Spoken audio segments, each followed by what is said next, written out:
Welcome back to East Coast DNA. I'm your host, Darcy Walsh. And today we have some guests that should be familiar to most of my listeners. Specifically, Steve's been on a few times. So welcome back, Steve. But Uh, Robyn, I don't think you've actually been on my show before, maybe in the No. background of some things. But Yeah, probably the background, but no, I haven't. yeah, so interesting couple out there in the music industry. You guys have a little partnership going on here where you have Robyn's Nest Productions and Steve's actually hosting your upcoming Cabin Fever series.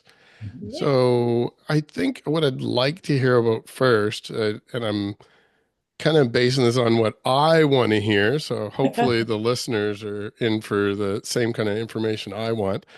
But what was the inspiration behind Robin's Nest Productions, and what's the vision of what that is to you? Ooh, love this question. Well, the biggest, like Steve being a musician, and all our friends for the most part are musicians. And this time of year, it's just like, it's feast or famine. And come the winter, like everything else in Cape Breton, pull the plug after Thanksgiving and everything shuts down, and it's hard to find gigs and people want to go. So, and then the other thing, everybody in town always says there's nothing to do. So we took that and said, well, let's give them something to do. And Mm. yeah, Yeah. but Robyn's Nest Productions itself was kind of born from live streaming back in 2020. We started doing sort of a weekly live stream where everybody was home and locked down and stuff like that.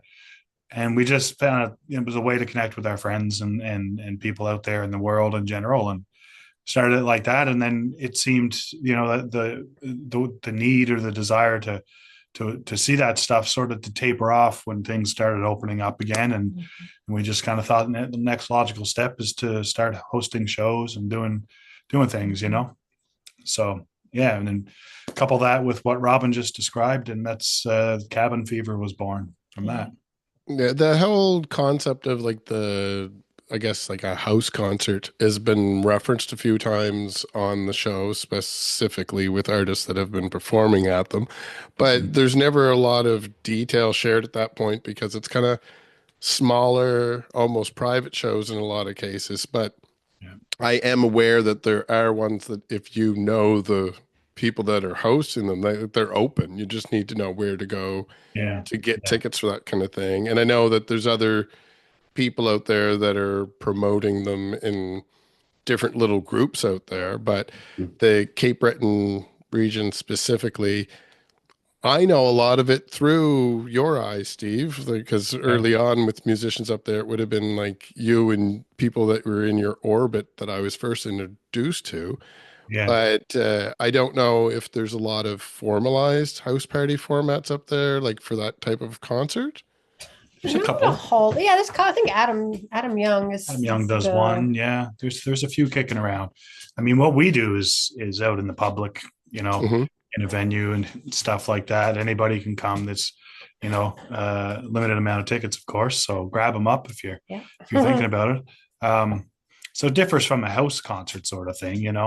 Um, but it's very much the same in a lot of senses. So they're very intimate shows. People get to see artists in a setting where they might not typically see them. You know what I mean? Hmm. Really up close and personal. Stories are being told, songs are being shared. In the rawest form. Sorry, our dog is here at our feet. Hmm. Um, but yeah, it's that's the thing that I like the most in a live show environment is that sort of in the round approach, and so we try and accomplish that with most things that we do, right? Yeah. And this isn't your first run through having a series, but you're ramping up for a brand new one for 2025. Yeah, that's Yeah, right. it's Yeah, second annual. second annual. Yeah. Yeah. So for the lineup of artists, one thing right off the beginning, like before we get into who specifically it is, I'm kind of curious, division of duties wise. who's gathering these artists? Because I could see either one of you doing it. And I know some of those names personally. I know some of them I know from being out there, but yeah, Yeah, who's collecting those artists?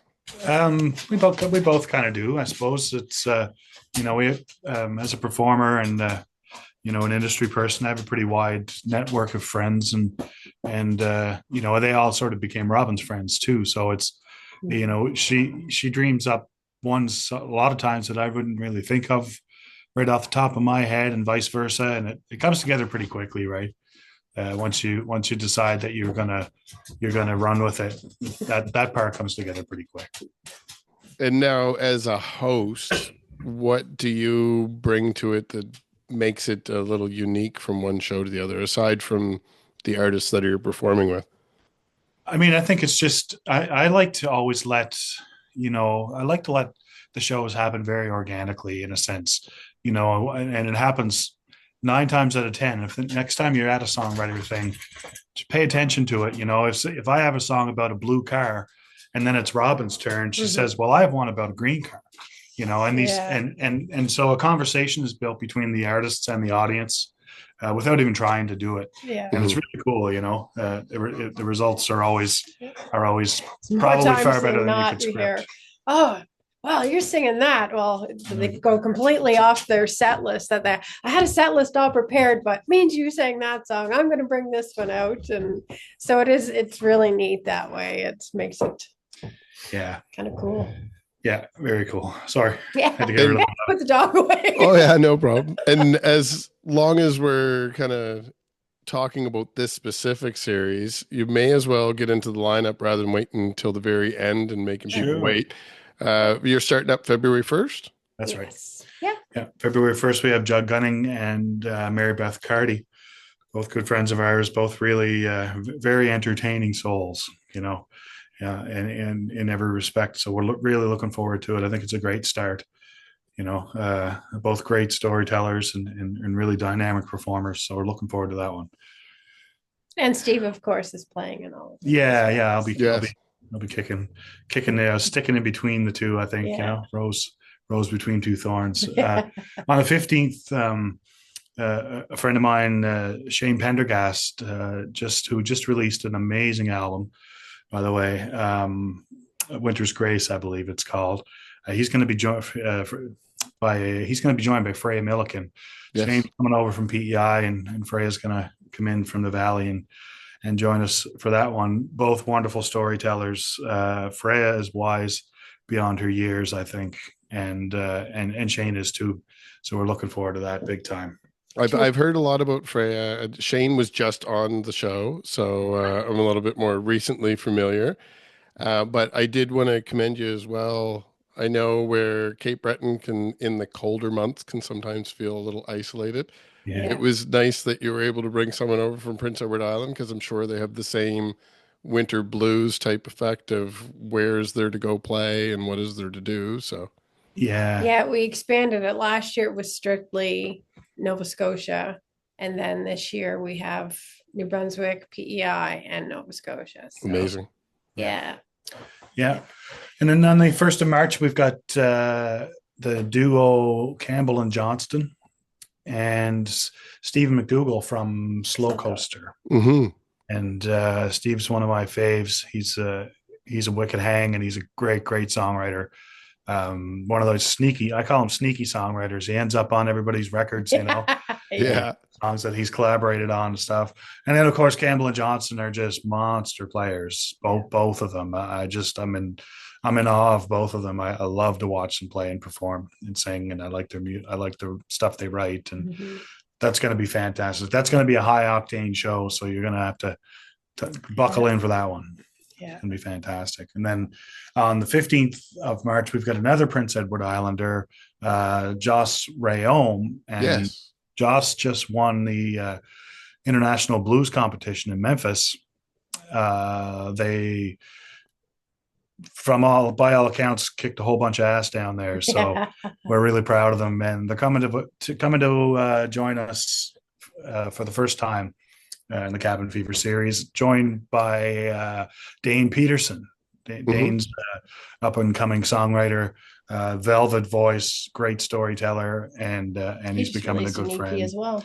Yeah, and Dane just put a record out too. So, we do like to always sort of support and promote people that are actively promoting themselves. Hmm. Sort of rewarding the work and the effort behind it. And when somebody's on a heater, you know they're it's easy to present them to a crowd because they're Yeah. just on fire, right? Mhm. They're just in the middle of what they're doing, and it's a really rarefied headspace, to catch somebody in that cycle, and it's a wonderful opportunity to present them. Mhm.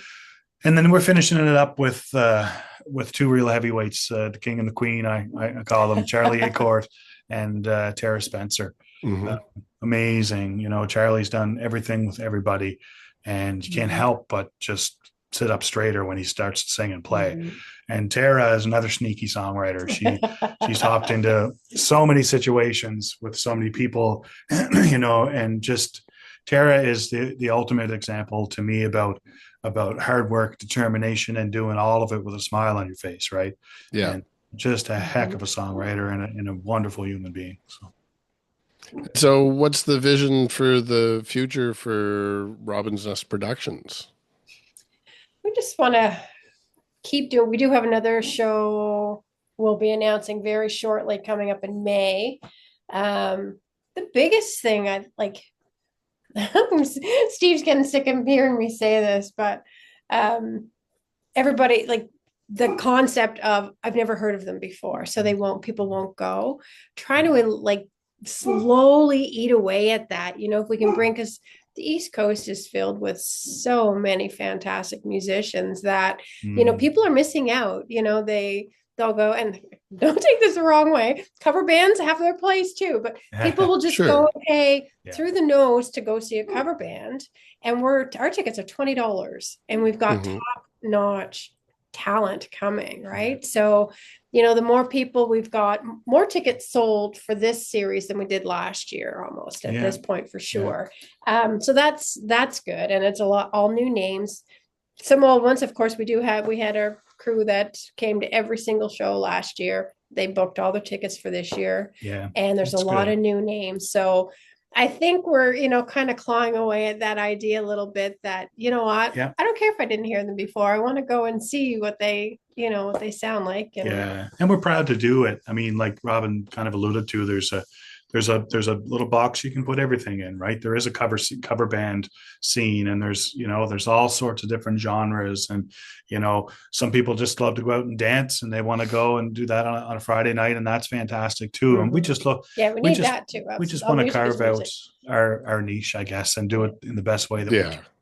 And you do it by building trust in the community, building trust in your audience. That there's a Robin's Nest show coming up. It's probably going to be pretty good. You know We, that we I think do that's the way to approach seem, it. You know. I think industry wise, it's kind of catching up with the concept that you're going for too, because I'm also somebody that is constantly saying to people like, well, you want something to do, why don't we go do this? And I've never heard of them. I'm like, well, how would you? Yeah. Yeah, You've Yeah. never gone to see them. They're right there. Yeah. yeah, So I do see that. I mean, we're always hearing about venues closing. We Yeah. rarely talk about them opening. I do think that there's a lot that have opened over the last few years too, and some of them are starting to find those niche markets where people they go to that place on a specific day of the week every week Yeah. because that's where they go hang out, For sure. and they just know. And I mean, that's the dream of a venue owner. Yeah. yeah, They know that there's going to be that vibe, so it doesn't really matter who's performing as long as somebody's performing because that's what's Yeah. expensive. Well, yeah. I think what you're talking about is building a scene, right? Hmm. And we're doing our small part to try and create that here on the west side of Cape Breton. Sydney's always really well represented with shows and venues and talent out, talent galore. And it's a bigger center, of course, with the population and stuff like that. But there's a big light cast on the other side of the island. So on our side, we're just going to try and pull a little bit of light over to us. And if if there was ever a chance we could hook a little lasso around Newfoundland and pull them over too, Yeah. there's some amazing Yeah. stuff going on there too. So we're looking forward to showing people some real good stuff. Yeah, we got to do something about that travel expense between here and Newfoundland, I think, I because know, Yeah, because oh my God, there's so yeah, much talent, and it's such a similar vibe to what we have going on, specifically in Cape Breton. Like, there's a lot of yeah, parallels where I think there'd be a lot of good, not yeah, just good shows, but good collaborations between folks absolutely. too. yeah. Absolutely. Yeah, Newfoundland is a very unique place, not just in the music sector, but right across the island. They are in very almost their own country in a lot of senses. Hmm. It costs $1,000. The joke is, it costs $1,000 to do anything in Newfoundland or from Newfoundland. So, maybe we petition the airlines and see if they'll knock off the fees for Yeah. traveling artists or Yeah, something like honest that, to God. because it's fantastic, and we've been able to check the box on a few other provinces, bringing their artists here, and we want Newfoundland to be one of them. So Yeah, no, that would be amazing. I definitely support that move and wish you the Yeah. best with that. yeah, for That'll, sure. that'll probably take some grant writing to get some Yeah, Hmm. Yeah. yeah, get some yeah, money to get them over yeah. here. I don't know where Yeah, things are I'd expensive, but but speaking of that, I just want to be remiss if I didn't mention the wonderful business community here in Port Hawkesbury, Darcy, with their support of this series, not only this year but last year as well. We've got a fantastic bunch of people on board with us, and we can't say enough about them. There's a group of car dealerships here in town that support the event each year now. Cancel Ford, Gateway Hyundai, Trimac Toyota, a collision repair shop that they sort of own as well. Chafes Flooring and Furniture. We've got Seaboard Tire. Robyn just sat them down in front of me. Thank you. Maple Signs and Engraving, Hostile Builders, Atlantic Superstore, Celtic Air, Causeway Electric. I'm not Parts sure what that Connection. one is. Parts Connection, Cape Breton Partnership, Papa's Pub and Eatery, Maritime Inn, EMM Law, Two Rad Tattoos, and Harrington's Hair Company, and of course the Atlantic Lotto Community Proud program has helped us out as well. So if I've missed anybody, I really do apologize, but It's Bob's fault. more 'Cause he time, made the sign. more time than I wanted to take on you, Darcy. I But I love that that's a long list. It shows how yeah, supportive Yeah. the Yeah. community is, and I yeah, have noticed an uptake in, at least in the traffic that I see online. Some people don't realize is I don't spend as much time researching as I used to because the algorithms know what I'm looking for. right, So it's what's put in front of me. yeah, Yeah. So I do notice an uptake on some things just because of that, but mhm, I do notice Port Hawkesbury listed a lot more often than I used to. yeah, So that's not just because of the algorithm, that's because there's more things happening in that area. So yeah, kudos to all of those sponsors. absolutely, yeah, Yes. It's great to yeah, have. yeah, it's And wonderful. so I definitely want to keep in contact with both of you as we go throughout the year because outside of the concert series, I'm sure that you're both planning to be very, very active in the industry out there. Yeah, And Hopefully. absolutely. a few road trips planned on both sides, I'm sure. So we might run into each other a few times along the way. Yeah, the kettle's Definitely. always on, buddy. And for the artists that are going to be in your series, like as I mentioned, a couple of them have been guests on the show. When Mhm. I was researching this, I realized some of them haven't been on the show in a very, very long time. Right. So shame on me. So Yeah. open invitation to all of that list. And if Yeah. you're one of the artists that has not met me, I am familiar with you all. So just pop me an email and we'll arrange something for sure. Yeah. Yeah, we can send a message off to them as well and That'd be say, amazing.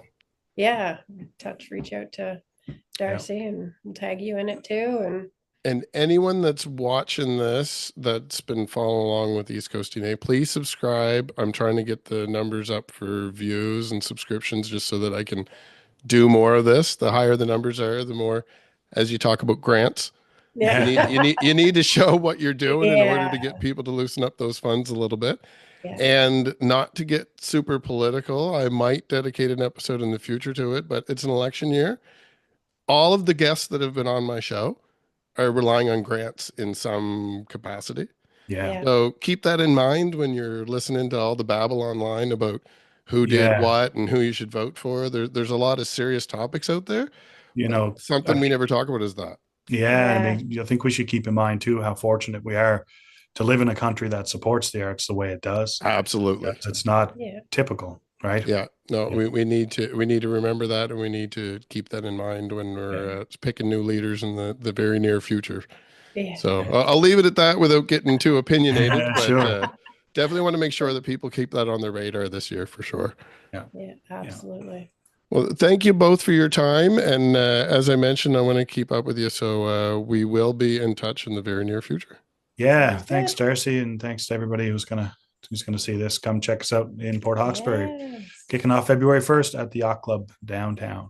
Amazing. And there's down below in the description, there'll be links to everything too. So Yeah. if you didn't take notes as you went through the episode, you can go down and dig through the description now. All right. Wonderful. Excellent.